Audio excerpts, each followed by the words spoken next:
¿Y tú qué sabes? ¿Y tú qué sabes? Dentro de la madriguera. La ciencia crea las historias que rigen nuestra vida. Y la ciencia nos ha contado una historia muy cruda.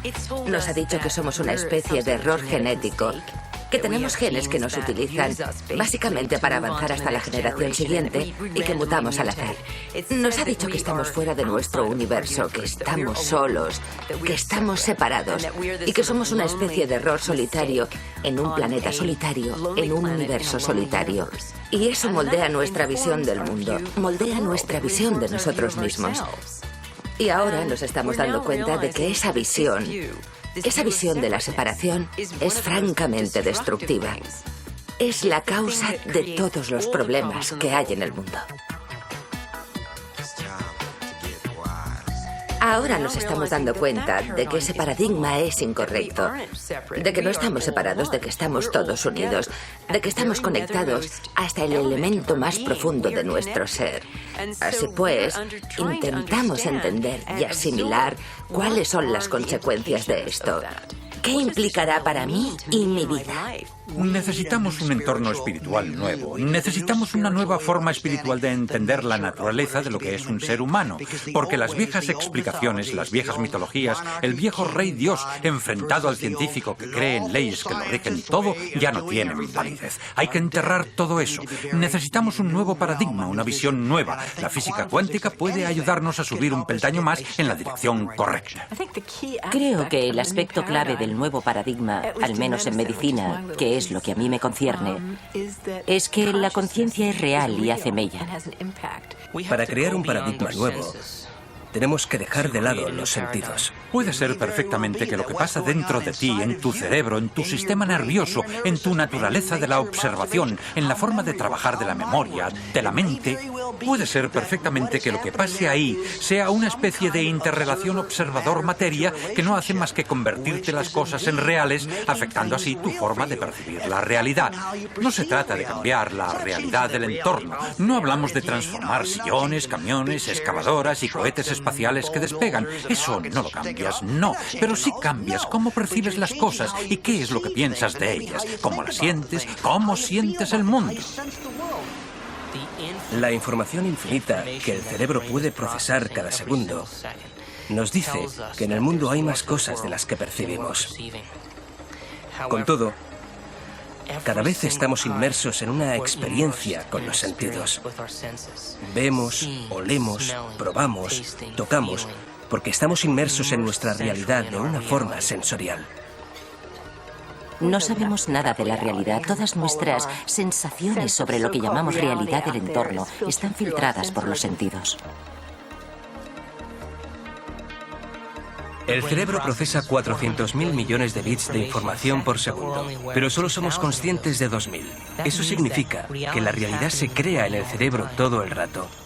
La información se crea, acaba de decir, en el cerebro todo el rato. Hay mucha más información de la que somos capaces de percibir. Está hablando también de cómo percibimos la interrelación de la materia con la mente, ¿no?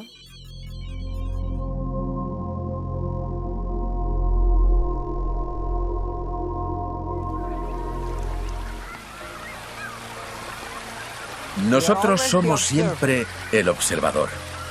Pero a veces nos identificamos tanto con los acontecimientos que incluso perdemos el aspecto del observador. Por eso el materialista se pierde y piensa que podemos pasar sin el observador.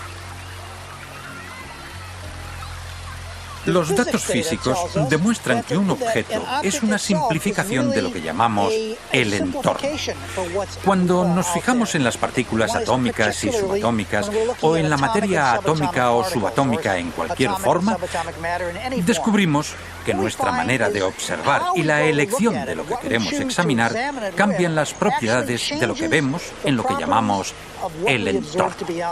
Esto al hilo, uniéndolo con la herramienta del curso de milagros, lo veréis en la similitud, el observador destruyó, o sea, cambió la experiencia con solo mirar, con solo darse cuenta de lo que está ocurriendo ahí. Ponernos en la situación de observar y darnos cuenta ya cambia algo, ya permite que se cree un espacio donde pueda aparecer otra idea, otros pensamientos, ¿no? los pensamientos del ser.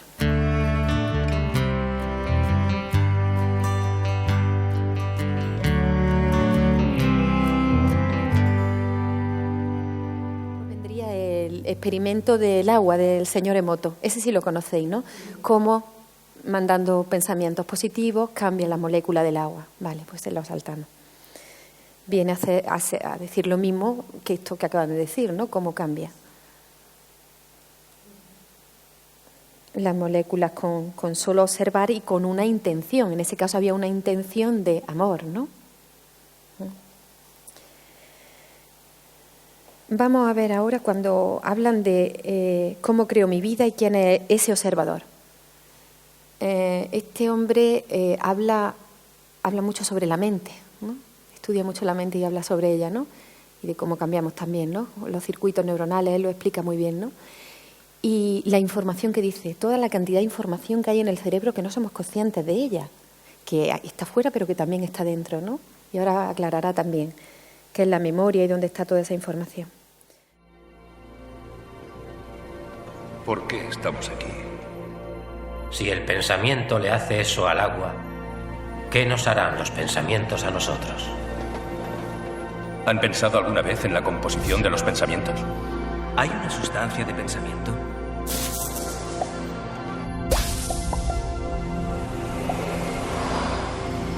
Esto es un sueño que sueño yo. Y como en un sueño, sueñas que aparecen distintos personajes que pueden acercarse a ti, hablar contigo, conocerte. También puedes acceder a otro nivel del sueño en el que te conviertes en cada uno de los personajes con los que sueñas. Ir hacia atrás y hacia adelante. Las ecuaciones fundamentales El tiempo es relativo. no hacen Va distinciones. hacia atrás en el tiempo, hacia atrás. Y luego El hacia tiempo adelante. no era absoluto. La simetría de inversión temporal. Generadores Claro de que podemos eventos ir hacia atrás y hacia aleatorios. adelante en el tiempo. Tuvo lugar en ¿Existen todas las realidad realidades cuando del nos campo estaban. cuántico simultáneamente?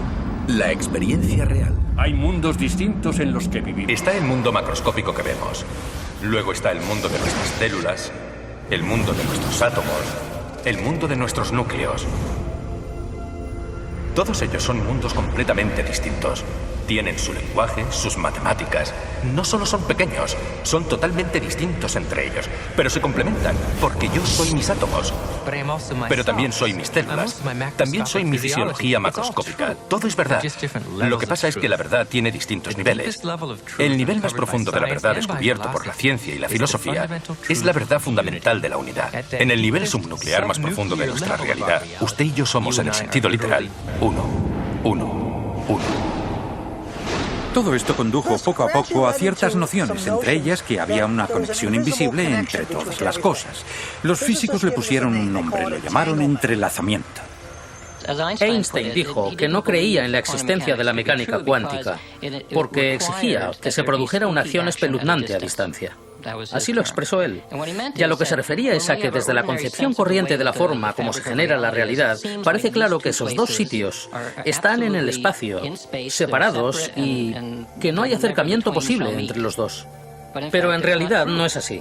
A un nivel más profundo que no podemos ver con los ojos claramente, dos sitios en el espacio son el mismo sitio. Están coubicados, son coexistentes. Bien.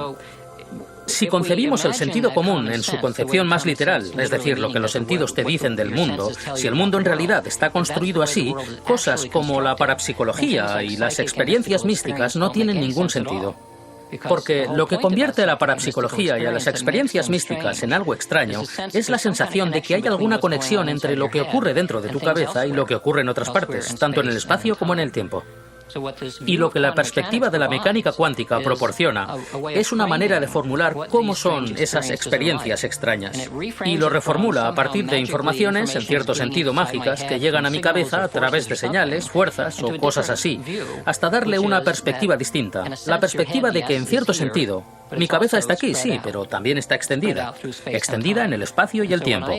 Así pues, cuando recibo una impresión telepática de alguien que está lejos, no es porque he saltado no sé cómo y la he cogido, sino porque, a un nivel profundo, mi cabeza y la cabeza de la otra persona están coubicadas. El día debería ser el amanecer. Debería ser el comienzo de los grandes pensamientos. Me despierto por la mañana y conscientemente creo el día como quiero que sea. A veces Como mi mente examina todos los acontecimientos que necesito que se produzcan, me cuesta algo de tiempo llegar al punto en el que realmente empiezo a crearme el día. Pero el caso es que cuando creo el día, y de la nada surgen pequeños hechos que resultan inexplicables,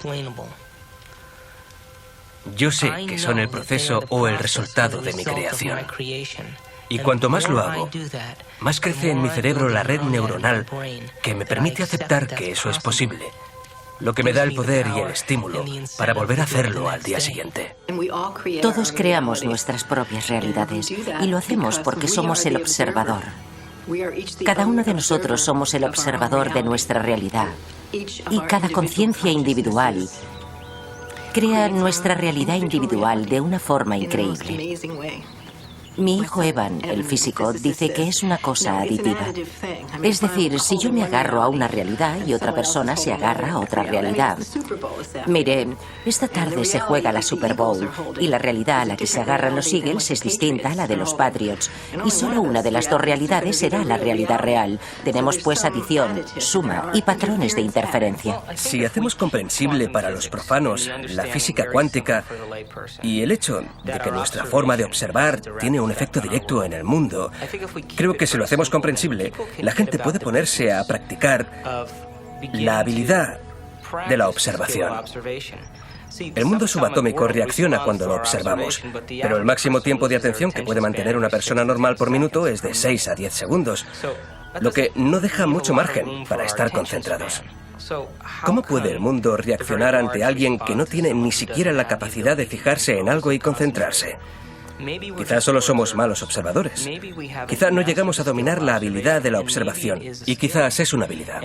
Quizás somos tan adictos al mundo externo, tan adictos al estímulo y a la reacción al mundo externo, que el cerebro empieza a funcionar a partir de la reacción en lugar de a partir de la creación. Si se nos proporcionara el conocimiento adecuado, el entendimiento adecuado y las instrucciones oportunas, deberíamos empezar a ver que nuestra vida recibe una retroalimentación perceptible. Si uno hace el esfuerzo de sentarse y diseñar una nueva vida y lo convierte en lo más importante, si dedica tiempo diariamente a alimentar eso, igual que un jardinero riega una semilla, producirá un fruto. Eso es lo que hacemos con el curso. Dedicar tiempo a aprender a pensar con los pensamientos del ser.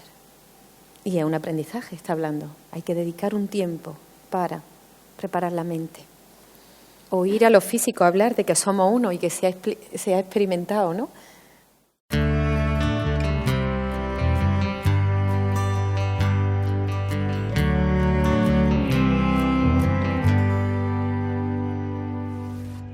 El cerebro está formado por células nerviosas diminutas llamadas neuronas. Estas neuronas tienen ramificaciones muy pequeñas que salen de ellas y se conectan a otras neuronas, formando así una red neuronal. En cada punto de conexión se incuba un pensamiento o un recuerdo. El cerebro crea todos los conceptos a partir de la ley de la memoria asociativa. Las ideas, los pensamientos y los sentimientos están construidos e interconectados en esa red neuronal y todos pueden relacionarse entre sí. El concepto y el sentimiento de amor, por ejemplo, están almacenados en esa extensa red. Pero creamos el concepto del amor a partir de muchas ideas distintas. Algunas personas conectan el amor con la decepción. Cuando piensan en el amor, experimentan el recuerdo del dolor, el pesar, el enfado e incluso la cólera. La cólera puede estar relacionada con la pena, que puede estar relacionada con una persona concreta que vuelve a estar conectada con el amor. Si la observación puede considerarse un cálculo cuántico, el cálculo cuántico produce memoria. Siempre percibimos las cosas tras verlas reflejadas en el espejo de la memoria. Es ese reflejo en el espejo de la memoria lo que nos da la sensación de yo, de quién soy. El cerebro no conoce la diferencia entre lo que ve en su entorno y lo que recuerda, porque se activan las mismas redes neuronales. La fisiología nos dice que las células nerviosas que se activan simultáneamente están conectadas. Si haces algo una y otra vez, esas células tienen una relación prolongada. Si todos los días te enfadas, si todos los días te frustras, si todos los días sufres, si en tu vida das motivos para ser una víctima, todos los días estás reconectando y reintegrando la red neuronal. Y esa red neuronal tiene ya una relación duradera con esas otras células nerviosas llamadas identidad. También sabemos que las células nerviosas que no se activan simultáneamente, no se conectan, dejan de tener una relación duradera, porque cada vez que interrumpimos el proceso de pensamiento, eso provoca una reacción química en el cuerpo. Cada vez que lo interrumpimos, esas células nerviosas que están conectadas empiezan a romper esa larga relación. Si practicamos, el ensayo mental y nuestra capacidad mental de hacerlo provocarán que algunos circuitos cerebrales crezcan como resultado del esfuerzo. En otras palabras, será más fácil hacerlo. Si aceptamos eso, al día siguiente podremos hacerlo con más seguridad y aprobación.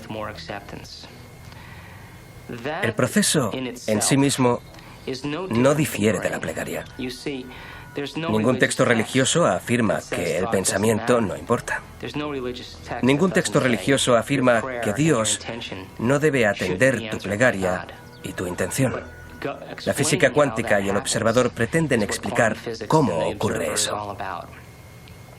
De todos modos, si podemos convertir el pensamiento en algo más real que cualquier cosa, es porque tenemos el cerebro diseñado para hacerlo. El lóbulo frontal, este espacio enorme, es el altar en el que colocamos un pensamiento. Es lo que nos da permiso para conservar ese pensamiento durante un periodo de tiempo y lo que disminuye el volumen de estímulos externos. Perdemos la noción del tiempo y del espacio. Ese es el momento en el que nos adentramos en el terreno cuántico. Ese es el momento en el que convertimos el pensamiento en algo más real que cualquier otra cosa.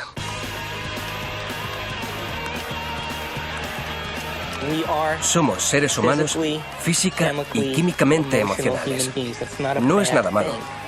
Solo se convierte en una limitación cuando no hacemos más que acceder a las mismas emociones y actitudes todos los días, sin ir a ningún sitio en términos de cambiar o evolucionar en nuestra vida. ¿Cómo podemos decir que hemos vivido plenamente todos los días si solo experimentamos las mismas emociones a las que tenemos adicción diaria? Lo que en realidad decimos es, tengo que confirmar quién soy y cuál es mi personalidad.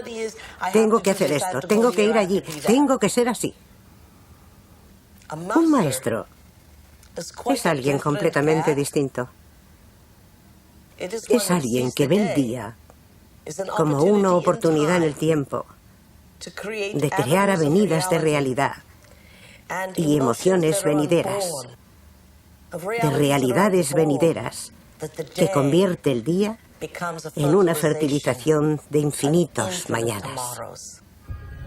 Hay una parte en el cerebro llamada hipotálamo. El hipotálamo es como una mini fábrica. Es un lugar en el que se reúnen determinadas sustancias químicas que se corresponden con determinadas emociones que experimentamos. Esas sustancias químicas se llaman péptidos. Son pequeñas cadenas de aminoácidos. En esencia, el cuerpo es una unidad de carbono que fabrica en total unos 20 aminoácidos distintos para tener la fórmula de su estructura física. El cuerpo es una máquina que produce proteínas. En el hipotálamo, cogemos una pequeña cadena de proteínas llamadas péptidos y las ensamblamos en determinados neuropéptidos o neurohormonas que se corresponden con los estados emocionales que experimentamos diariamente. Así pues, hay sustancias químicas para el enfado y hay sustancias químicas para la tristeza. Y también hay sustancias químicas para sentirse víctima y para la lujuria. Hay una sustancia química para cada estado emocional que experimentamos. En el momento en el que experimentamos un estado emocional en el cuerpo o en el cerebro, el hipotálamo ensambla de inmediato el péptido y luego lo suelta por la glándula pituitaria en el flujo sanguíneo. Cuando llega a la sangre, sigue su camino hasta distintos centros o distintas partes del cuerpo. Cada célula del cuerpo tiene receptores en el exterior. Una célula puede tener miles de receptores estudiando su superficie, abriéndose al mundo exterior de alguna forma. Cuando un péptido atraca en una célula, literalmente, como si fuera una llave que se mete en una cerradura, se coloca en la superficie del receptor.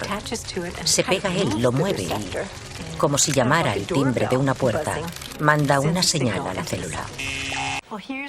Les voy a contar la historia del péptido y la célula. El péptido encuentra los receptores, se pega a ellos y ahí se queda. También puede soltarse, volver a pegarse. Mientras está ahí, transforma la célula. Un receptor que tiene un péptido transforma la célula de muchas maneras, desencadena un torrente de reacciones bioquímicas, algunas de las cuales acaban con cambios en el mismo núcleo de la célula. Sin duda, todas las células están vivas y todas tienen conciencia, sobre todo si definimos conciencia como el punto de vista de un observador. Siempre está la perspectiva de la célula. La célula sabe dónde está, la célula sabe qué proteínas fabrica, la célula sabe si va a dividirse o si está previsto que deje de dividirse. De hecho, la célula es la unidad de conciencia más pequeña del cuerpo. ¡Tengo hambre! Las células le gritan al cerebro. ¡Tengo hambre! Que hoy no nos ha llegado la dosis. Se empezarán a mandar impresiones al cerebro y este empezará a formular imágenes. Se oirán como voces en la cabeza. Piense en un motivo por el que estar deprimido. Piense en un motivo por el que estar confundido. Piense en un motivo por el que sufrir. Y el cuerpo empezará a decirle al cerebro que no le llegan las dosis químicas necesarias, que sus necesidades químicas no se cubren. Entonces el cerebro se activará y buscará una situación del pasado y transmitirá imágenes al lóbulo frontal. ¡Sí! ¡Nos hemos apropiado de una bandeja entera de comida! ¡Que no parece! ¡Fantástico! Así. Mi definición de adicción es muy sencilla. Es algo que no puedes parar. Nosotros nos provocamos situaciones que cumplen los antojos bioquímicos de las células de nuestro cuerpo y que satisfacen nuestras necesidades bioquímicas. ¡Siempre me pasa a mí! ¡Siempre! ¿Por qué? Mi definición en realidad viene a decir que si no puedes controlar tu estado emocional, es que eres adicto a él.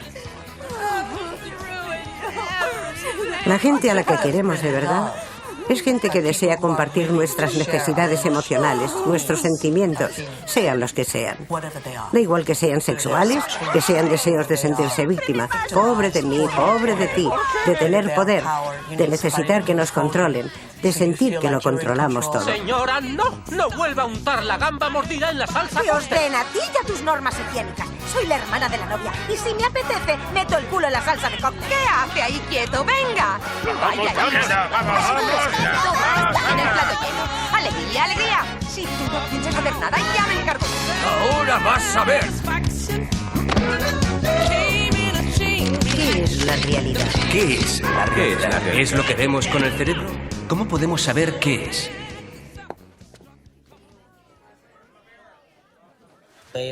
Han cogido animales de laboratorio y les han conectado electrodos a algunas partes del cerebro que producen neuropéptidos. Los neuropéptidos son sustancias químicas tan potentes que al enseñar al animal de laboratorio a que apriete una tecla para conseguir esa liberación química, esa liberación de neuropéptidos, el animal escoge esa liberación de neuropéptidos por delante del hambre, del sexo, de la sed, del sueño. Y de hecho, el animal sufre agotamiento físico y colapso antes de ocuparse físicamente de él mismo. Eso es lo que el estrés provoca en el cuerpo. Nos hacemos tan adictos al estrés en nuestra vida que no podemos dejar el trabajo a pesar de que no lo necesitemos. No podemos abandonar una relación porque no la necesitamos. No podemos escoger porque los estímulos y reacciones producen una química que nubla nuestro poder de decisión.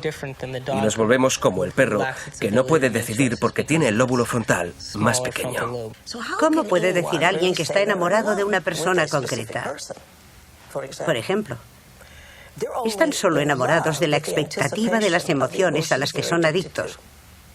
Porque esa persona podría no ser bien vista a la semana siguiente. Es que es muy interesante. ¿Os estáis dando cuenta? Se conectan las redes neuronales por una asociación que hacemos entre los pensamientos. ¿Vale? Redes neuronales se transforman en conexiones neuronales. Cada vez que repetimos continuamente una misma actuación y unos mismos pensamientos, estamos haciendo que esa, como dice esa célula, o no sé cómo lo ha llamado, identidad, ¿no?, se siga reafirmando. Es lo que hemos estado explicando antes, porque seguimos haciendo lo mismo, estamos enviando el mismo pensamiento, ¿no? Dice, pero si dejamos de hacer, que lo dice el curso, dejar de hacer, y dejar de emitir el mismo pensamiento, se rompen esas conexiones neuronales. Entonces, es crear unas nuevas conexiones neuronales con el aprendizaje, ¿no? ¿Lo estáis viendo? Ayer hablábamos de que las relaciones vienen a llenar un vacío de identidad. El ego, que es ese vacío de identidad, eso que se llena, ¿no? Tras el vacío de identidad se reafirma, se crea, ¿no? Se manifiesta a través de pensamientos y de la información de relacionarse, a través de la proyección de la culpa o no, ¿no? Pero la relación es el camino que tiene el ego de ser también, ¿no? Entonces, si el otro es mi reflejo, como dice el curso, ¿no? El otro, y aquí estamos viendo, ¿no? Que todo lo que hay fuera es lo que está en mi mente, si el otro es mi reflejo, y el otro está ahí amándome, ¿qué ocurre en mí? ¿Qué me está diciendo eso? Está reforzando el especialismo. O sea, el ego necesita, por eso la relación la define el curso desde el ego como el mayor alimento para que el ego se sienta especial, ¿no? Le llama relación especial. ¿Por qué? Porque es como el ego más se identifica, se reafirma. Si soy especial, único y exclusivo, si alguien me ama, soy perfecto, ¿no? ¿Qué ocurre cuando dejan de amarnos? Pues que nos sentimos abandonados, miserables, mal, ¿no? Con nosotros mismos. Es como si le vendiéramos en ese momento nuestro poder y nuestra realidad al otro. Si el otro no lo da, nos lo reafirma, y si nos lo quita, no. Entonces, cuando nos creemos que nos enamoramos de alguien, que realmente estamos enamorados de alguien, no ha pasado eso. No habéis pasado por distintos procesos que habéis sentido muy enamorados de alguien y luego olvidarlo. En realidad, estábamos enamorándonos de nosotros mismos, de lo que el otro veía de nosotros. El otro nos manifiesta lo que ve. Si el otro nos dice lo maravillosos que somos, nos sentimos especiales, pero entonces lo que nos estamos enamorando de lo que pensamos de nosotros, que el otro nos lo refleja. Cuando ya no nos sirva porque hay algo que encontramos mejor, otra idea de nosotros, puede evolucionar nuestra conciencia o cambiar nuestra forma de vernos, y ahora decidir por otra forma de reafirmarnos, elegiremos otra mente que a lo mejor sea distinta a esa. Seguramente será distinta, ¿no? Entonces no es del otro, es de lo que el otro te transmite de ti. Te hace sentir como el otro te hace sentir, de acuerdo a la idea que tienes de ti en ese momento, que va cambiando. Por eso cambiamos también, de relaciones, de situaciones, de experiencias. Somos capaces incluso de llegar a la muerte, al cansancio, antes de perder la química que nos supone la adicción. Y la adicción no es solamente el tabaco, el beber o el sexo, ¿no? La actividad, el trabajo y cualquier identidad. El ser víctima es una adicción, como pasa ahí. Somos adictos a nuestras emociones.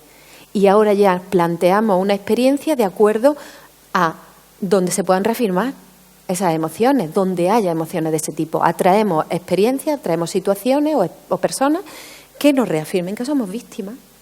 De repente pues se cruza algo y se me cae encima, ¿no?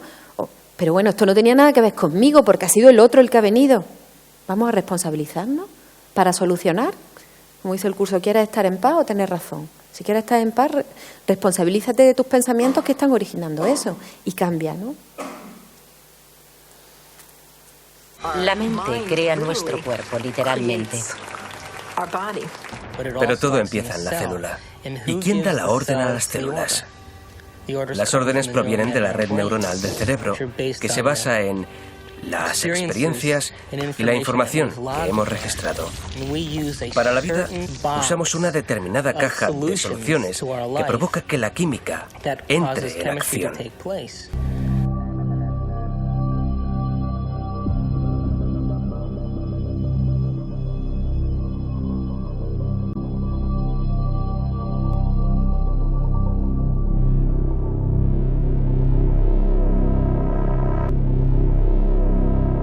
En consecuencia, para que podamos cambiar la química, tenemos que transformar la red neuronal.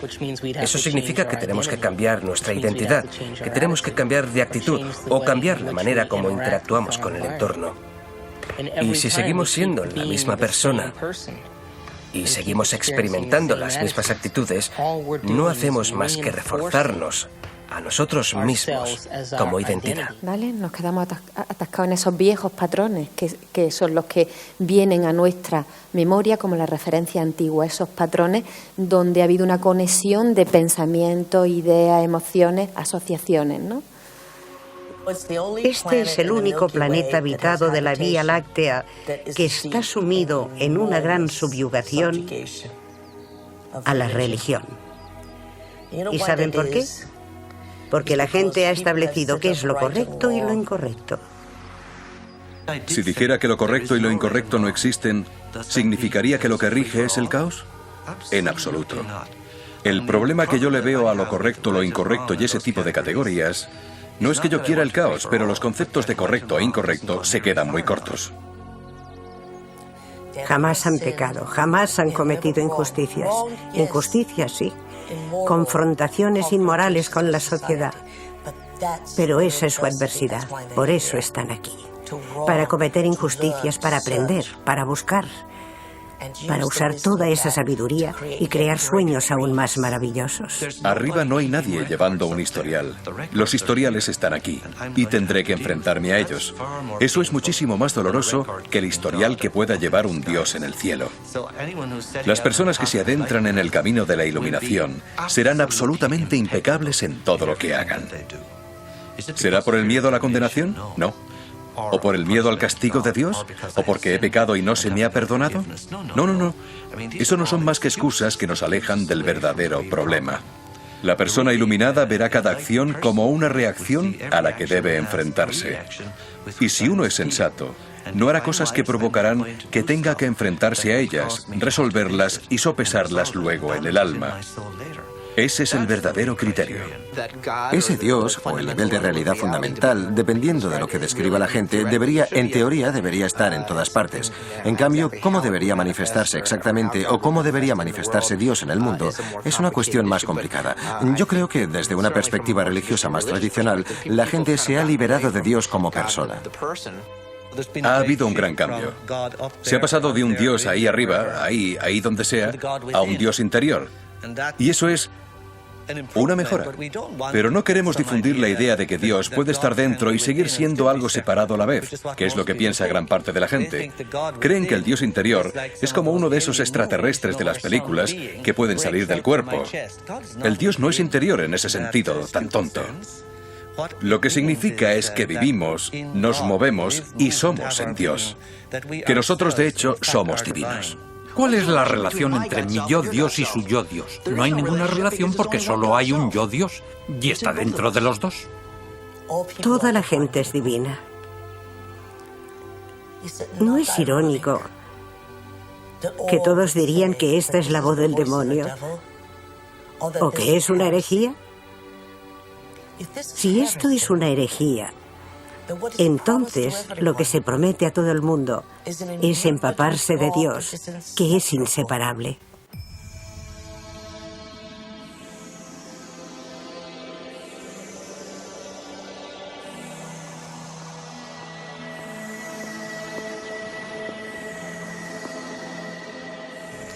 El conocimiento permite que el cerebro empiece a conectarse y comenzaremos a ver lo que siempre ha existido. Como vivimos en programas rutinarios, automáticos, no somos capaces de ver porque solo utilizamos la mente para lo conocido.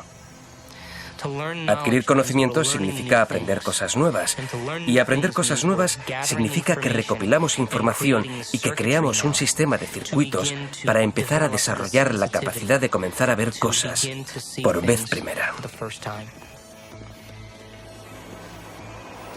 Hay un gran potencial para cambiar el tipo de comportamientos y las pautas en las que hemos caído. De hecho, si me ha escuchado y recuerda algo de lo que he dicho, su fisiología ya ha cambiado. Ya no es la misma. Eso es algo que Eric Kandel, el reciente ganador del Nobel de Medicina y Ciencia, dijo con elocuencia en una charla.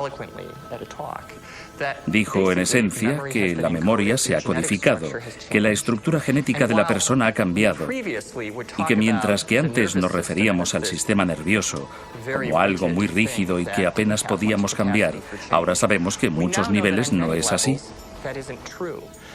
Lo cierto es que en el sistema nervioso hay muchísima plasticidad, lo que significa que hay mucha capacidad de cambiarlo. Si miramos la estructura del cerebro humano en detalle, vemos que en realidad está diseñado expresamente.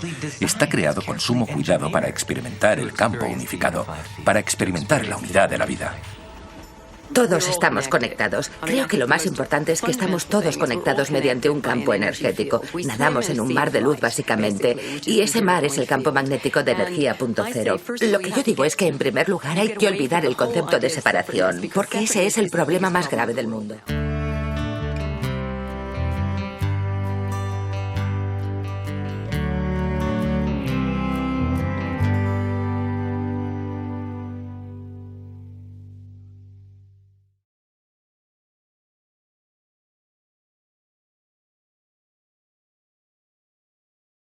El futuro lo creamos todos.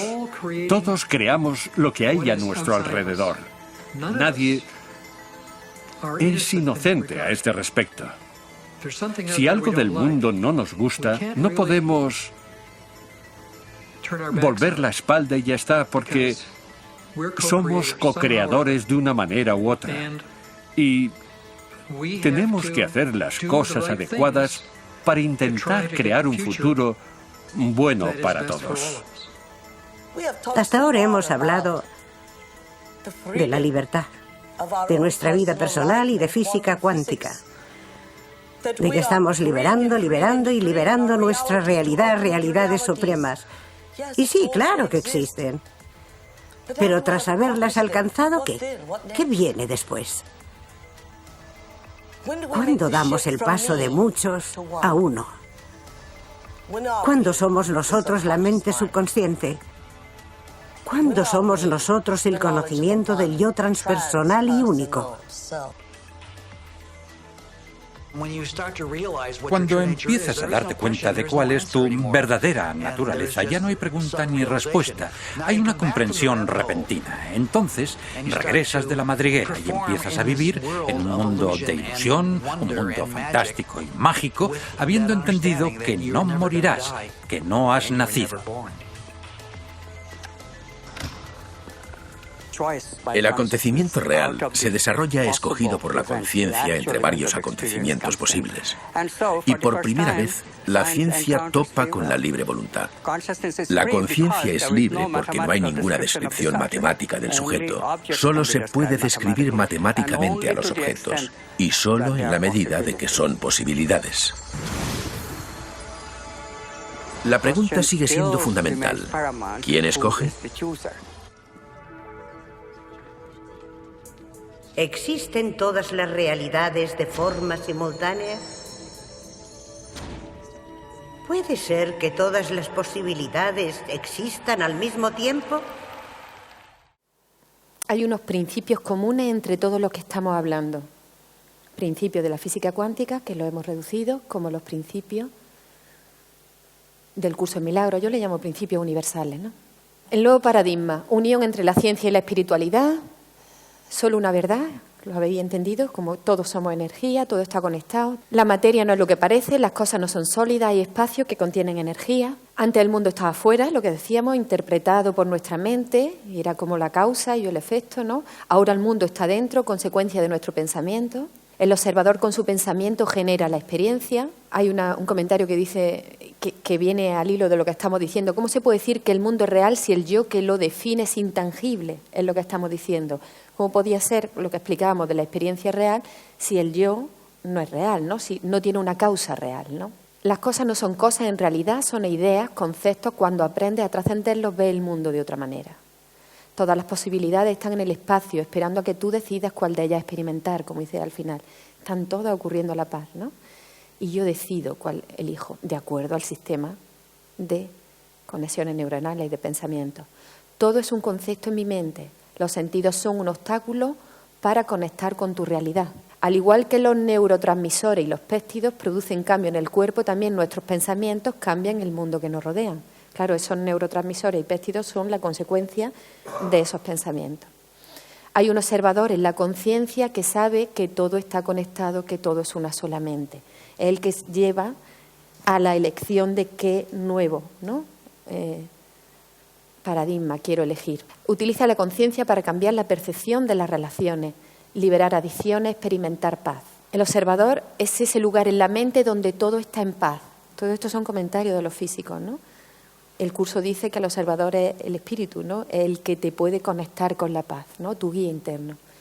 Entrenamiento mental para no ver la separación y sentir la unicidad. Decidir intuitivamente ser el soñador y no la víctima.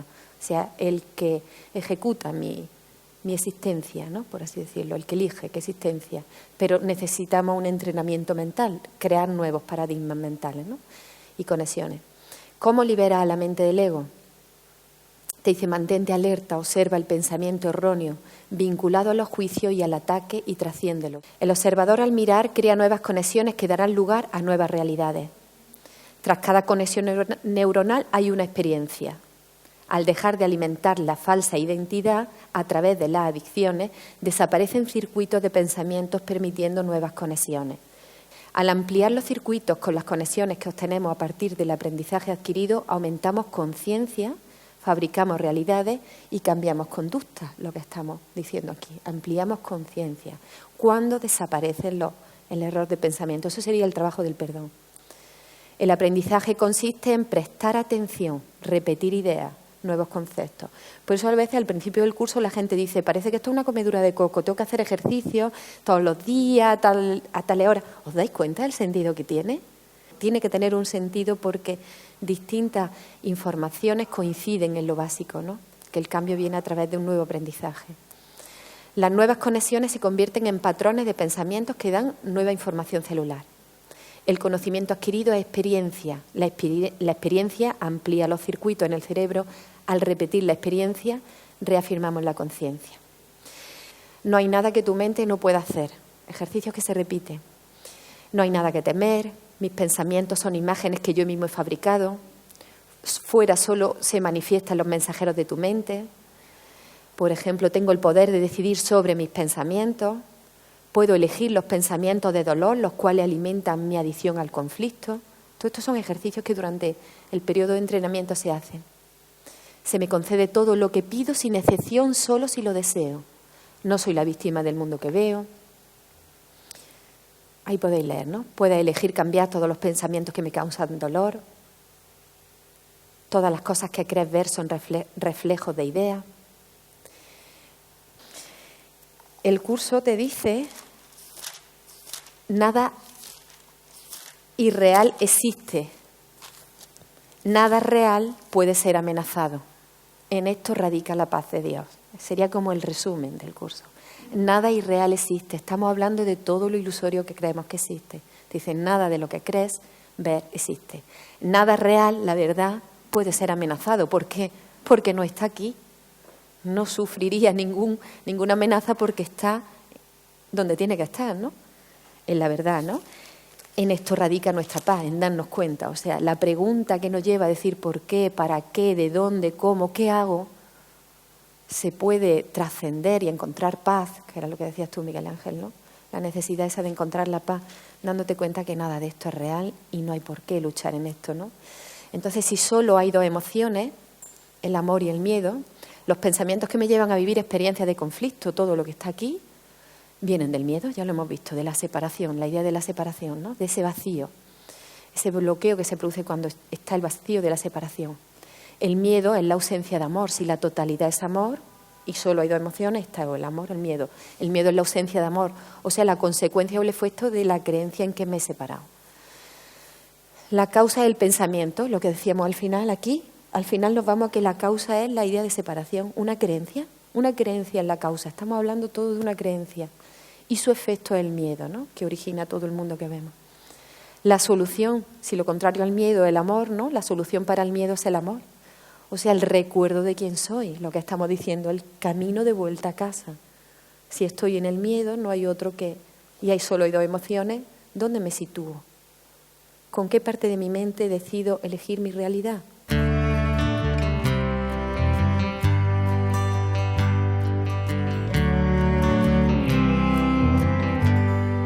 El miedo, no sé lo que soy, que sería el ego, y el amor en lo que soy, ¿no? Se hablaba de ideas, ¿no? O pensamientos. Esta idea o pensamientos podríamos llamarle también la identidad, ¿no? Al final es la identidad de nosotros o el programa con el cual interpretamos, ¿no? El software de nuestro ordenador. Venimos con un software, pues ¿no? Esto esta idea o pensamientos que decían que estaban en el lóbulo frontal, ¿os acordáis? Todo está ahí en la memoria y lo que hacemos es rescatar de la memoria en el lóbulo frontal, ahí. Estas ideas o pensamientos se transforman en el cerebro en conexiones neuronales o redes neuronales. Redes neuronales que forman conexiones. Estas redes neuronales están unidas de acuerdo a las asociaciones que hacemos con estas ideas, creencias, identidades, emociones. Todo se une en asociaciones, que es muy interesante. Cuando tú tienes una sensación de crees que es amor, de repente te das cuenta, eso lo vi en una ocasión y me pareció muy interesante, es como si nuestro cerebro fuera un archivador enorme donde tú vas a tirar de un pensamiento que tú crees que es amor, cuando después de ese pensamiento lo que te encuentras es con manipulación, por ejemplo, o con decepción o frustración como hay ahí. El ego lo tiene todo equivocado para que tú creas que estás amando, pero en realidad lo que está a lo mejor es manipulando para obtener en ese aspecto como en otros, ¿no? O está ofreciendo ayuda y detrás de la generosidad lo que se encuentra también puede ser victimismo, para obtener un patrón de victimismo, pobre de mí, que soy la sacrificada, que da más. O sea, todo lo tenemos, es como reestructurar de nuevo, quitar etiquetas de nuestros archivos y poner los nombres en su correcto sitio, pero para eso hay que crear esas redes nuevas, ¿no? Y saber, ¿no? Esas redes neuronales se transforman en péptidos, que son aminoácidos que se unen en cadenas de proteínas. Los péptidos están y en el hipotálamo, decía que está en el cerebro, y se transforman o se unen en neuropéptidos. Cada neuropéptido corresponde a un estado emocional. Estos neuropéptidos se transmiten a través de ¿qué? ¿O dónde pasan? ¿Hacia dónde pasan? Primero al torrente sanguíneo y de ahí a la célula, la unidad más pequeña de conciencia.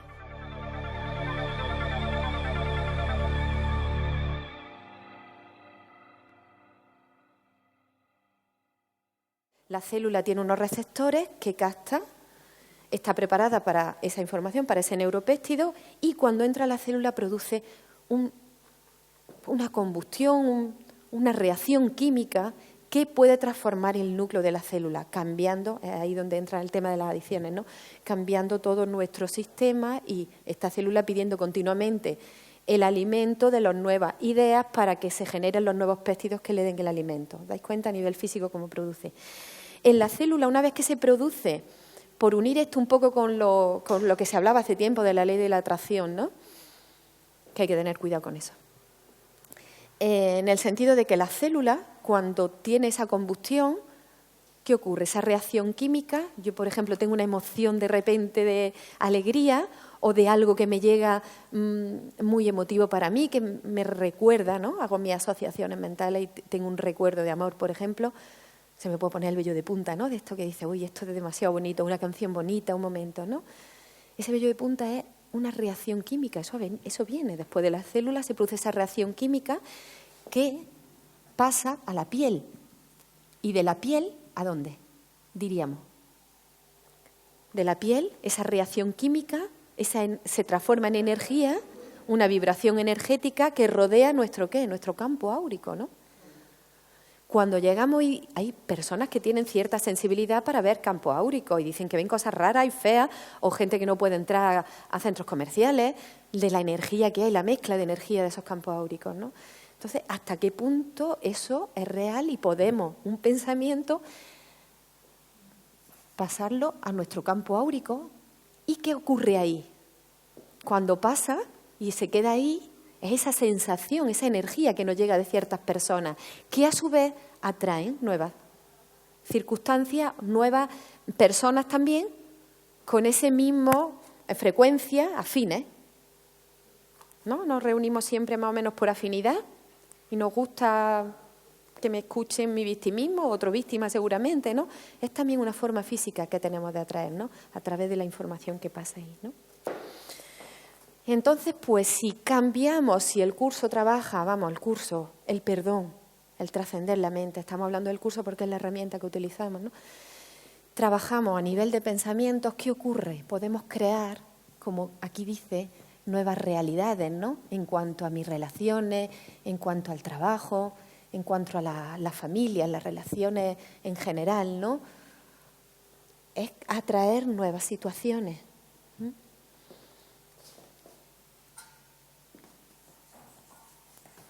El curso, UCDM, vale, por reducirlo así. Trabaja a nivel de la mente, ¿no? Y en la mente, vamos a llamarla aquí mente. Aquí estaría el proceso del perdón, que lo hablaremos en los laboratorios y en los talleres que hagamos. Pero, ¿cómo sería ese proceso del perdón? Por lo menos hacen falta elementos que ya lo sabemos. Primero, para perdonar, ¿qué hace falta? ¿Qué figura es la que estamos describiendo y que ellos hablan también, que hay en la mente? Donde todo está en paz, donde podemos encontrar la conexión. Es que el perdón no funciona solo. Nosotros tenemos que poner, lo único que tenemos que poner es nuestro deseo, nuestra atención para que eso ocurra. Pero luego, el perdón en realidad, te dice el curso, tú no tienes que hacer nada, tienes que permitir que ocurra. ¿Quién perdona entonces? Sí, sería el guía, el observador, el espíritu, ¿vale? Vale, que aquí se le llama el observador, ¿no? O el observador o el guía. Produce el perdón en la mente. ¿Esto nos lleva a qué? Ese cambio nos lleva, lo que estamos diciendo, cambiamos las conexiones neuronales, al final nos lleva a qué?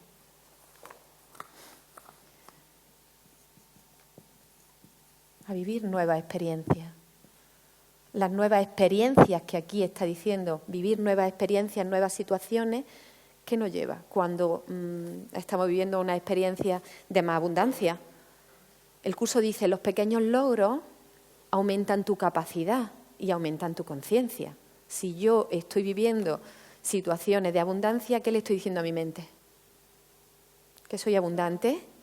Soy abundante, confío en mí, creo, o sea, aumento mi conciencia, ¿no? Es subir la conciencia. Y al final, el único sentido de aumentar la conciencia, porque ¿a qué hemos venido? ¿Aumentar la conciencia o aumentar la conciencia qué fin tiene, no? Tiene un fin, ¿cuál? Trascender o volver a la unidad, ¿no?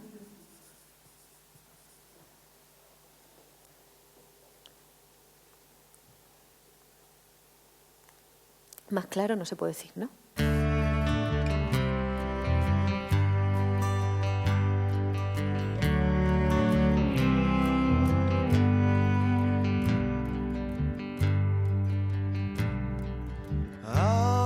El plan está funcionando a través de cada uno de nosotros y es perfecto como está, en el nivel que esté, ¿no? Producirá el plan con el espíritu, producirá o fabricará las situaciones para que la mente pueda trascender. Entonces, para mí ha sido un regalo también, ¿no? Y que hayáis estado vosotros aquí manifestando, como decía ayer, el Dios, ¿no? En mi mente, ¿no? La confianza en mi mente, ¿no? Cosa que agradezco. Mil gracias.